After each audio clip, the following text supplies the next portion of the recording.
श्री गुरु नानक देव जी सिख धर्म के पहले गुरु हैं, जिन्हें सिख धर्म के संस्थापक कहा जाता है। आप जी का जन्म 15 अप्रैल 1469 ईस्वी को राय भोई की तलवंडी में हुआ, जिसे आजकल ननकाना साहिब कहते हैं, जो पाकिस्तान में है। आप जी के पिता का नाम मेहता कालू और माता तृप्ता जी था। गुरु जी की एक बड़ी बहन थी, जिसका नाम बीबी नानकी था। गुरु जी के पिता मेहता कालू खत्री बेदी परिवार से संबंध रखते थे, जो तलवंडी के जमींदार राय बुलार के पास पटवारी का काम करते थे। गुरु नानक देव जी के जन्म के 13वें दिन उनका नामकरण हुआ।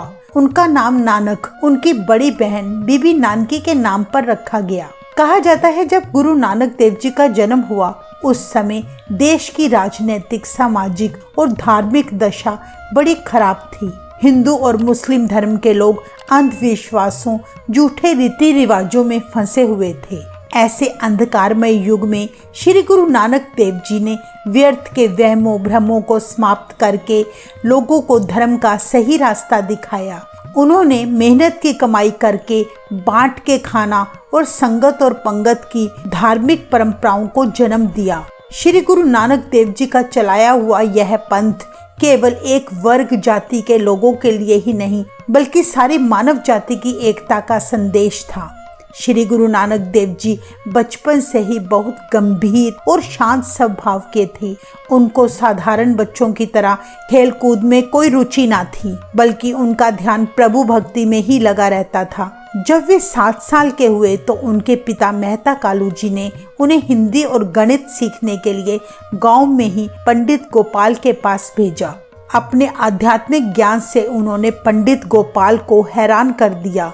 जब गुरुजी 9 साल के हुए तो उनके माता पिता ने उनका जनेऊ पहनने की रस्म करने के लिए अपने कुल पुरोहित हरदयाल को बुलाया, परंतु गुरुजी ने इस रस्म को झूठा धार्मिक आडंबर बताते हुए जनेऊ पहनने से मना कर दिया। गुरुजी ने कहा कि वे ऐसा सच्चा जनेऊ पहनना चाहते हैं जिसके धागे और गांठ में दया, संतोष तथा जत सत हो, और जो ना कभी टूटे, ना कभी जले और ना मैला हो सके।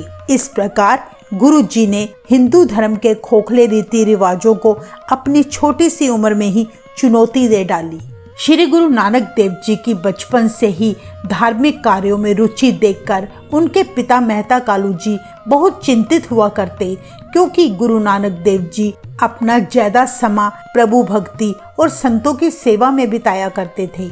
इसलिए उनके पिता ने उनका ध्यान हटाने के लिए उन्हें भैंसे चराने का काम दिया। कहते हैं कि उस काम में गुरुजी का मन न लगा। उसके बाद एक दिन उनके पिता ने 20 रुपए देकर कुछ व्यापार करके लाभ कमाने के लिए कहा।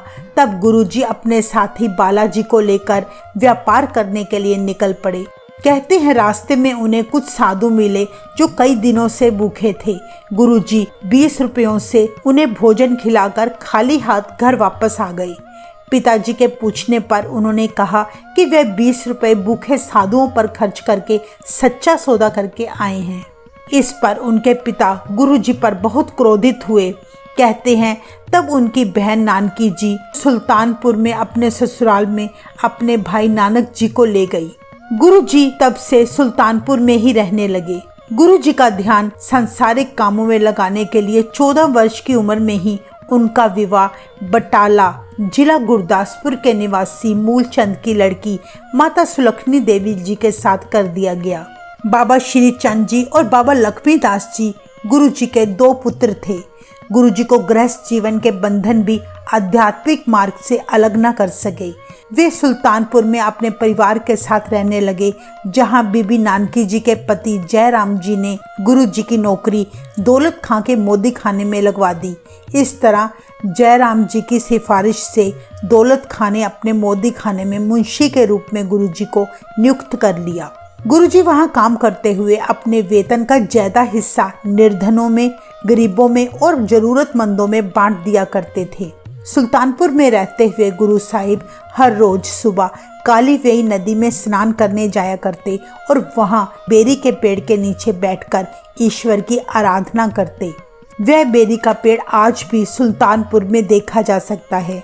कहते हैं कि एक बार श्री गुरु नानक देव जी स्नान करने नदी में कूदे तो वे 3 दिन के लिए लुप्त हो गए। कहा जाता है कि इस दौरान उनकी ईश्वर से भेंट हुई।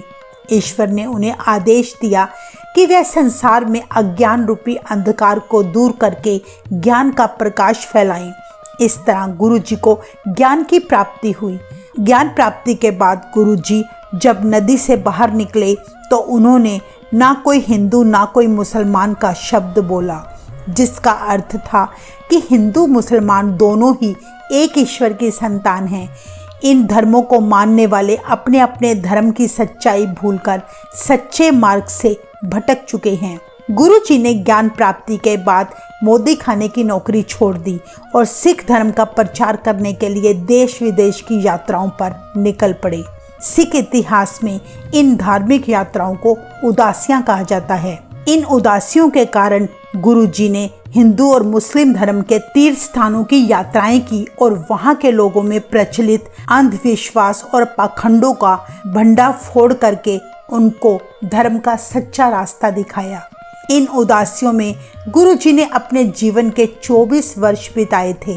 इन उदासियों के बाद 1521 में गुरु जी ने रावी नदी के किनारे करतारपुर नामक नगर की स्थापना की। यह स्थान अब पाकिस्तान में है, जहां पर गुरु जी ने अपने परिवार के साथ अपने जीवन के अंतिम 18 साल बिताए। उन्होंने साधु संतों का वेश भी त्याग दिया और एक आदर्श गृहस्थ जीवन बिताने लगे। गुरुजी खेती बाड़ी किया करते और बाकी समाज संगत करते।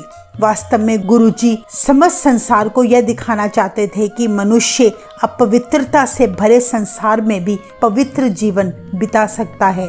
गुरुजी सुबह जल्दी उठा करते, प्रभु की भक्ति करते और संगतों को धार्मिक उपदेश देते। वे अपने शिष्यों को भी ऐसा जीवन जीने की शिक्षा दिया करते। गुरुजी ने जपजी साहिब, रहरास साहिब, आशा दीवार, 12 माह आदि कई बानियों की रचना की और जिस बानी को 5वें गुरु श्री गुरु अर्जुन देव जी ने आदि ग्रंथ में संकलित किया था। कहते हैं जब गुरु नानक देव जी को यह अनुभव हुआ कि उनका अंतिम समय निकट है तो उन्होंने अपने कामों को जारी रखने के लिए एक उत्तराधिकारी चुनने का विचार किया, जिसके लिए उन्होंने अपने दोनों पुत्रों व शिष्यों की बहुत सी परीक्षाएं ली। अंत में अपने प्रिय शिष्य भाई लहना जी को गुरुगद्दी के लिए सबसे अधिक योग्य समझते हुए अपना उत्तराधिकारी चुन लिया और एक सादी सी रस्म के द्वारा गुरु साहिब जी ने भाई लहना जी के आगे 5 पैसे और एक नारियल रखकर उन्हें गुरुगद्दी सौंप दी। भाई लहना जी को अपने ही शरीर का अंग मानकर गुरु साहिब जी ने उन्हें नाम दिया अंगद देव। तब से भाई लहना गुरु अंगद देव जी कहलाने लगे और इस प्रकार सिख धर्म में 10 गुरुओं की परंपरा शुरू हुई। 22 सितंबर सन 1539 ईस्वी में गुरु जी करतारपुर में ज्योति जोत समा गए। 70 साल की आयु में गुरु जी ने मानवता के प्रति किए गए कामों से हिंदू और मुस्लिम दोनों में प्रसिद्ध हो गए। वाहेगुरु जी का खालसा, वाहेगुरु जी की फतेह।